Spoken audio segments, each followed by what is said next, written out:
اور پھر اللہ نے واضح فیصلے کے ساتھ فرما دیا کہ اگر تم اتباع کرو گے اپنے نفس کی، اگر تم اتباع کرو گے اپنی سوچ کی، اپنے مزاج کی، اپنے ذوق کی، تو فَيُضِلَّكَ عَن سَبِيلِ اللَّهِ، قرآن کا فیصلہ ہے تمہارا مزاج تو آگے بڑھ جائے گا، تمہارا ذوق تو آگے بڑھ جائے گا، تمہاری سمجھ تو آگے بڑھ جائے گی، مگر یہ یاد رکھنا کہ اللہ کا راستہ تم سے چھوٹ جائے گا، پھر تم اللہ کے راستے پہ نہیں رہ سکتے۔ تمہاری مرضی ہے کہ اپنی سوچ پہ چلنا ہے، اپنے مزاج پہ چلنا ہے، اپنے ذوق پہ چلنا ہے، اپنی سمجھ کے مطابق چلنا ہے، یا اللہ کے راستے پہ چلنا ہے، یہ تمہارا فیصلہ ہے۔ لیکن اللہ کا فیصلہ یہ ہے کہ اپنا ذوق آگے رکھو گے، اپنا مزاج آگے رکھو گے، اپنی سمجھ آگے رکھو گے، فَيُضِلَّكَ عَن سَبِيلِ اللَّهِ، اللہ کے راستے سے تم ہٹ جاؤ گے۔ اور یہی ہو رہا ہے، آج یہی ہو رہا ہے، ہمارے دین کے ساتھ بھی یہی ہو رہا ہے، ہماری معاشرت کے ساتھ یہی ہو، ہم میں سے ہر ایک شخص اس مرض میں مبتلا ہے، کوئی کس درجے، کوئی کس درجے، کوئی کس درجے،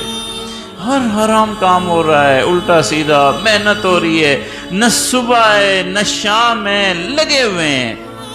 یہ ہے وہ قرآن مجید کی آیت کی تفسیر جس میں قرآن مجید کہتا ہے أَفَرَأَيْتَ مَنِ اتَّخَذَ إِلَٰهَهُ هَوَاهُ،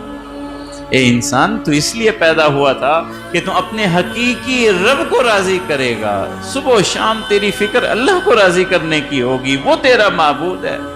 یہ تو کہاں پڑ گیا ہے؟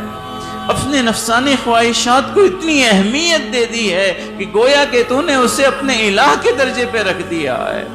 اپنے نفسانی خواہشات کو اتنا معتبر کر دیا ہے کہ تیری صبح بھی اسی کے لیے ہو رہی ہے، تیری شام بھی اسی کے لیے ہو رہی ہے، تیرا مزاج حسین بھی اسی وجہ سے ہو رہا ہے، غمگین بھی اسی وجہ سے ہو رہا ہے، تو نے اس کو اپنا الہ بنا لیا ہے۔ کہاں چلا گیا ہے؟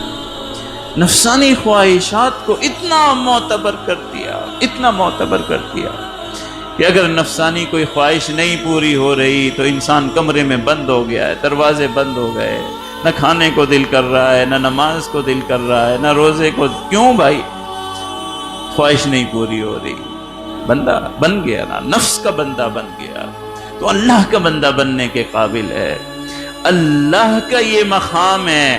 اللہ کی رضا کا یہ مقام ہونا چاہیے، رب الہ ہونا چاہیے، یہ نفس نہیں ہونا چاہیے، یہ نفس نہیں ہونا چاہیے۔